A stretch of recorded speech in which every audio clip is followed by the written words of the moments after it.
دله برابر کو او ښه په نره ته بیا وتښتېدم. خلک هسې هم زما ګډا نه خوښوي. خلک راته وایي چې لاړو میرا بوډا شو.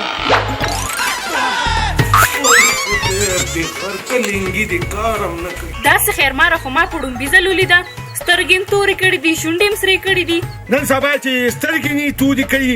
او شونډې نه سرې کړي نو څوک ولا خیرات نه ورکوي که نه بچی؟ ما سره جنګ نه کوې. ویوه ته غلطه یاده شوې خبره خو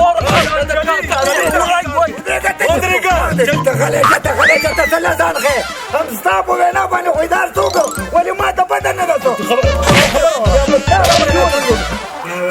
كذا يا سوا فرحت فتبتو دباجة ويقولنا ويتي بوداك وسي بوداكم كنستول ما دلولا تازا تازا قولنا تنيتلول ما دلولا محسوس وصل لي ما تدارك مو ضيقة. نو زه صوقم بيلي بيخينا دركي بيخينا باسا باسونا ما كوا ګناهګارېږي هغې وایي که نه چې مونږ ځانمې ګورو نو تا به ورته ویلی وې که چې تازه تازه بوره موله کړی دی 0 میټر دی که نه دا به دې ورته ویلي مه یېرېږه زه څنګه نږدې یم قربان دا مې په دبخیل ورته پخکلي وه نو هغه نسپي یوله سپوم پېژندلی پلاره ویم خدای دې دا یو ځل ما ته را مخامخ کړي لورې نو ته ګوره چې زه ورسره بیا څه کوم څه سوچ دې وکړو خدایه زما دې په پلار وای پلاره وای پلاره دا به څه کېږي زما دپاره په سوچونو کې مړ شو پلاره څه شوي جینۍ مې درته صحیح کړو واده دپاره کوم ځای ده بچی تاسو هم زما دا کور دې دی د خیر دپاره زمړه چېرته بل خوا لاچي سړي ولې ما ځان سره نه بوځې مانه موږ ځان له دلولې نه پاته ویو نو ګورې پلاره وزه مچکې مو پلاره مچکې قانون نه منډې دا پته نه چې د قانون لاسونه د عام لاسونه اوږدي نه نو ستا پکې څه کار زما پکې کار شته. تېر شه خپوکې مې دم نشته دی څنګه لاړ شمه څه خبرې کور کې خو ټوپونه وې شا به یې ماله واده وکړو شا به یې ماله واده وکړو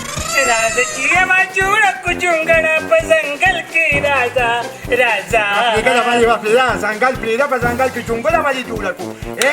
محل به درله جوړوم راځه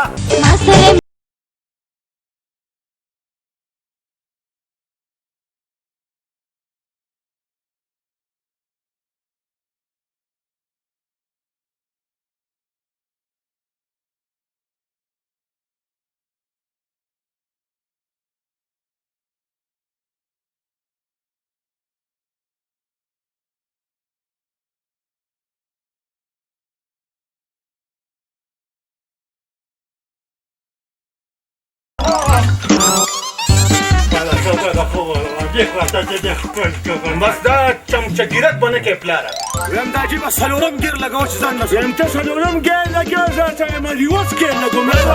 بیا مې په دې علاقه کې دې تمانچې سره ګیر کړې که نه نو قسم په خدای چې نیغ به دې جیل ته درلګوم نو خو به لیونی شمه ته به لا لیونی کېږي زه د مخکې نه لیونی شم نه نو ما کې د څه کمی دی هغه د حق سمې دی. نیکه مشوره ته درته کوم وای دغه دی شنه کې څه شنه وایي اوس هم زه واده وکړه د خیره سره ګوزار ونه کې